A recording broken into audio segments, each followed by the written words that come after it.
تو انگریز یہاں انٹر ہوا. کب انٹر ہوا؟ جب ہم زوال کا شکار تھے. اب آپ حیران ہوں گے، جب صرف 2 لاکھ کے ساتھ، کبھی 2 لاکھ سے زیادہ گورا اس ملک میں نہیں رہا، اور 20 کروڑ انسانوں پر حکومت کی. کس لیے کی؟ کہ وہ آپس میں لڑ لڑ کے مر رہے تھے، آپس میں لڑ لڑ کے فنا ہو رہے تھے، اور اجتماعی سوچ ختم ہو گئی تھی، اجتماعیت ختم ہو گئی تھی. تو 1757 میں سراج الدولہ کو شکست ہوئی، اور وہ اس کا حقدار تھا کہ اسے شکست ہوتی. سازش میں چھوٹا سا بہانہ ہے، سازش ہوئی، میر جعفر مل گیا، لیکن میر جعفر کا ملنا شکست کا سبب نہیں ہے، سبب نااہلی ہے. سراج الدولہ دن کے 12 بجے اٹھتا تھا، پورے بنگال کا بادشاہ، اور اس کے مقابلے میں کلائیو، لارڈ کلائیو، اس کی کلرک کی حیثیت تھی. وہ کم وقت دن چڑھنے سے پہلے گھوڑے پہ سوار ہوتا تھا، اور دن چھپنے کے بعد گھوڑے سے اترتا تھا. وہ سارا دن گھوڑے کی پشت پر، اور وہ سارا دن رات کنیزوں کے درمیان، لونڈیوں کے اندر سراج الدولہ، اور دن میں سوئے ہوئے ہیں. نواب صاحب 12 بجے اٹھیں گے تو شکست تو پھر مقدر ہے. میدان ان کے ہاتھ میں ہوتا ہے جو میدان میں کھڑے ہوتے ہیں. راگ و رنگ، ناچ گانا، موسیقی، یہ زوال کی نشانیاں ہیں. جو قومیں تباہ ہوتی ہیں وہ سارنگی کی سر پہ تباہ ہوتی ہیں، جو قومیں سر اٹھاتی ہیں وہ تلوار کی جھنکار پہ سر اٹھاتی ہیں، وہ تیر کی سنسناہٹ پہ سر اٹھاتی ہیں. میری ساری نسل گانے بجانے میں ڈوب چکی ہے، اور میرے دانشور اس کو تہذیب اور ثقافت کا نام دینے کے لیے سارے زور لگا رہے ہیں. ارے مجھے چھوڑ دو، میری بات دیوار پہ مار دو. پاگلو، اپنے شاعر کو پڑھ لو جس کو تم سارے مانتے ہو. تجھ کو بتاتا ہوں کہ تقدیر امم کیا ہے، شمشیر و ثنا اول، طاؤس و رباب آخر. جب قومیں اٹھتی ہیں تو ان کے نغمے تلوار کی جھنکار ہوتی، گھوڑوں کی ہن ہناہٹ ہوتی ہے. ولادیات ذبحان، قربان جو میرا اللہ گھوڑوں کے ہن ہنانے کی قسم اٹھا رہا. ہائے ہائے ہائے ہائے. ولادیات ذبحان فالموریات قدحا فالمغیرات صبحا فاثرن به نقعا ووسطن به جمعا. تیمور نے دنیا فتح کی، کبھی محل میں زندگی نہیں گزاری، خیموں میں کم وقت سوتا رہا، ساری زندگی خیموں میں سویا. چنگیز خان دنیا کا سب سے بڑا فاتح ہے، ساری زندگی خیمے میں سویا، کبھی محل میں نہیں سویا. اس کی اولادوں نے سونے چاندی کے گھر کھڑے کر دیے، وہ موت تک خیمے میں سویا. کہ آؤ میں تمہیں بتاؤں کہ قوموں کی تقدیر کیا ہے، بلندی کب آتی ہے، زوال کب آتا ہے. جب شمشیر ہوتی ہے، تیر و تلوار کے نغمے ہوتے ہیں تو یہ اوپر اٹھتے ہیں، اور جب تانسین ہوتے ہیں اور طبلے کی تھاپ ہوتی ہے اور سارنگی کی سر ہوتی ہے اور گانے والی کیا آواز ہوتی ہے، تو پھر وہ قومیں سو جاتی ہیں، ڈوب جاتی ہیں، ہلاک ہو جاتی ہیں، تباہ ہو جاتی ہیں. تم شریعت کو بیچ سے نکال دو، تاریخ کو بیچ میں لاؤ کہ قوموں نے عروج کیسے پکڑا، زوال کیسے آیا. سارے حکمران ڈوبے ہوئے تھے سارنگیوں میں، کنیزوں میں، تو اللہ نے انگریز بھیجا، جاؤ ان سب کو جوتے مارو اور ان کو تخت سے کان سے پکڑ کے اتار دو. آخری میں ٹیپو سلطان تھے. لیکن جب کوئی قوم ڈوبتی ہے تو ایک فرد مشکل سے ہی کسی کنارے لگا سکتا، لہذا وہ اپنی جان کی قربانی دے گئے. 1799 4 مئی 1799 دریائے توی وہاں بہتا ہے، اس میں اپریل کے اینڈ میں سیلاب شروع ہو جاتے ہیں اور فوجیں رک جاتی ہیں. لیکن میرے اللہ کو مسلمانوں کا اقتدار ختم کرنا تھا، تو اس سال موجیں نہیں آئیں، سیلاب ہی نہیں آیا، دریا خشک پڑا تھا. اور انگریز کی مدد کرنے والے کون؟ نظام الدین، حیدرآباد کے مسلمان حکمران. مرہٹے تو چلو ہندو تھے. جب ضمیر سوتا ہے، جب حکومتیں کیوں چھینی؟ کہ ٹیپو جیسے شاہ سوار کے لیے، شیر نر کے لیے نظام الدین کی فوج آ رہی، مسلمان فوج آ رہی، اس کے لیے تو انہیں ڈوبنا چاہیے، انہیں مرنا چاہیے، انہیں غلامی کا طوق پہننا ہوگا. میرے رب کا نظام ہے، میرے رب کا قانون ہے کہ یہاں نااہل کو نہیں بٹھایا جا سکتا، اہل ہی آتے ہیں تو نظام چلتا ہے۔ وہاں میر صادق جڑ گیا، ادھر میر جعفر جڑ گیا۔ این جب وہ اگر یہ نہ بھی ہوتا نا تو بھی ہو ہی جانا تھا۔ میر صادق نے کہا بھائی وہ تنخواہ لے لو، فوج انگریز نے حملہ کیا، وہ کہتا آؤ بھائی تنخواہ لے لو، سارے تنخواہ لے لو۔ وہ پتہ نہیں کیسے کرائے کے فوجی تھے، وہ تنخواہ لینے کے لیے دوڑ گئے۔ ٹیپو کھانا کھا رہے تھے، نوالا ہاتھ میں تھا کہ شور پڑا کہ جی قلعے کی دیوار ٹوٹ گئی، فوجیں داخل ہو گئیں، کھایا نے بھی چھوڑ دیا۔ شیر کی ایک دن کی زندگی گیدڑ کی 100 سال کی زندگی سے بہتر ہے۔ انہیں پتا تھا اب کوئی راستہ نہیں ہے، اپنی جان کا نذرانہ دیا تو جنرل ہیرس نے کہا آج ہندوستان ہمارا ہے۔ پھر دلی بھی آ گئے۔ شاہ عالم ثانی کے زمانے میں دہلی میں انگریز داخل ہو گئے،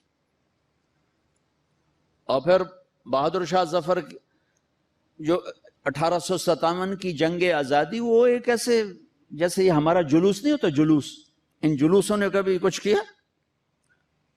جلوسوں سے کچھ نہیں ہوتا سوائے کہ 2-4 گڈیاں ساڑو، 2-4 سائن بورڈ بن دیو تو جاندے گراہ گیران دے بوجھے لٹ لو۔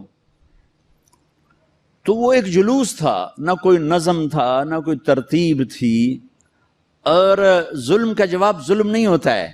جب انہوں نے دلی پہ قبضہ کیا تو انگریز عورتیں تھیں وہاں، 70 انگریز عورتیں تھیں اور 30-40 بچے تھے، انہوں نے سب کو ذبح کر دیا۔ ان کے ساتھ اللہ ہوگا جو عورتوں کو ذبح کر دیں، جو بچوں کو ذبح کر دیں۔ میرا دین ظلم کی اجازت نہیں دیتا۔ حضرت علی اور یہودی آپس میں جنگ ہو رہی، خیبر قمواس کا قلعہ، ابھی بھی اس کی دیواریں کھڑی ہیں۔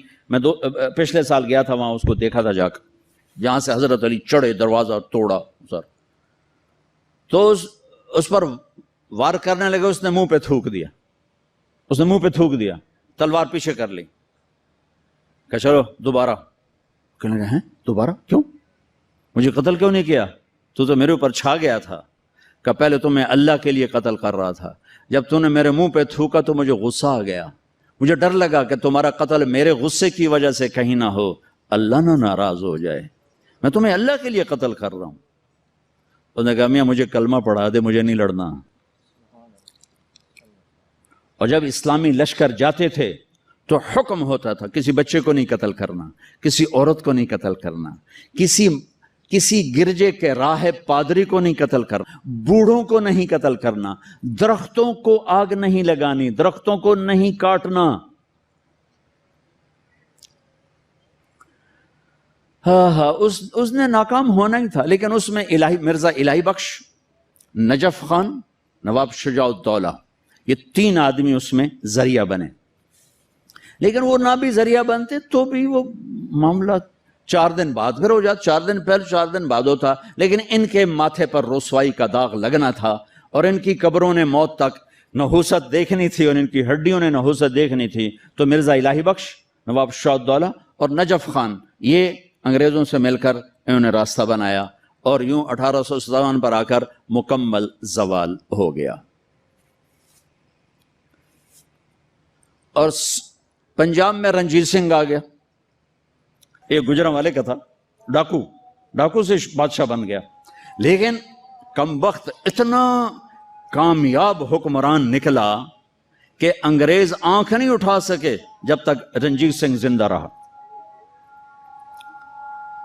ایک آنکھ ضائع ہو گئی تھی جنگ میں، ایک وزیر مسلمان تھا، اسے کہنے لگا تم لوگ کہتے ہو تمہارے قرآن میں ہر چیز کا ذکر ہے، انہو لذکر لک ولقومک، اور ایک اور آیت اس کے فیہ تبیان لکل شیء، آیت نہیں ہے مضمون ہے، ایک علماء کی بات۔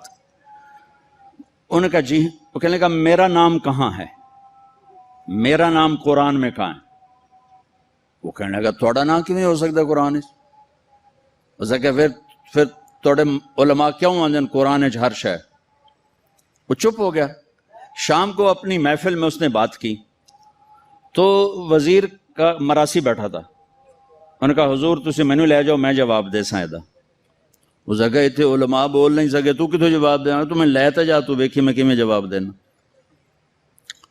اگلے دن وہ آ گیا، کہنے کا حضور وہ کل بات بیچ میں رہ گئی تھی، یہ بات تو ساڈا مراسی تو جواب دے گا، عالم دی لوڑ ہی کوئی نہیں۔ اس کہ اچھا اوئے میرا نام ہے قرآن کہ جی ایک واری دساں 10 واری دساں؟ اس کہ ایک واری دس دے مینوں سہ۔ اچھا وہ ایک آنکھ نہیں تھی، کانا تھا، کانا۔ تو اس نے کہا ساڈا قرآن 100 واریاں دا کان من الکافرین، کان من الکافرین، ایک کافر ہونا ہے تے کانا ہونا ہے تے تو ہی ہوتا ہے، اور کیڑا ہے؟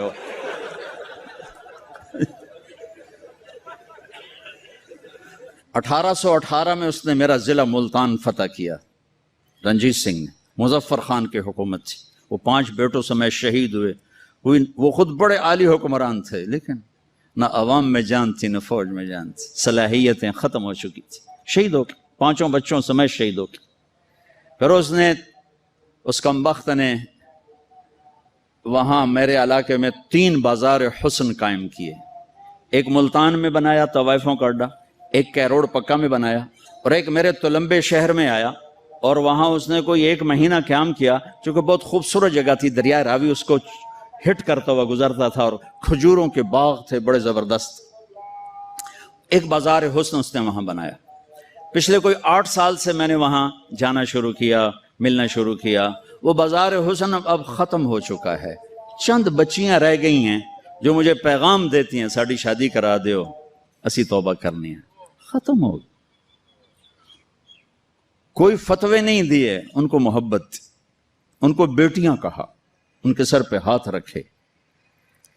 ابھی بھی 2 کو میں نے بھیجا ہوا ہے عمرے کے لیے اپنے اسی بازار حسن سے، انہوں نے مجھے وہاں سے فون کر کے رو رو کے ان کا برا حال، وہ مجھے دعائیں دے رہی ہیں کہ اسا تا کدی رب دا نا ہی نہ سنیا، تو سانو رب دا گھر بھی کھا چھڑیا۔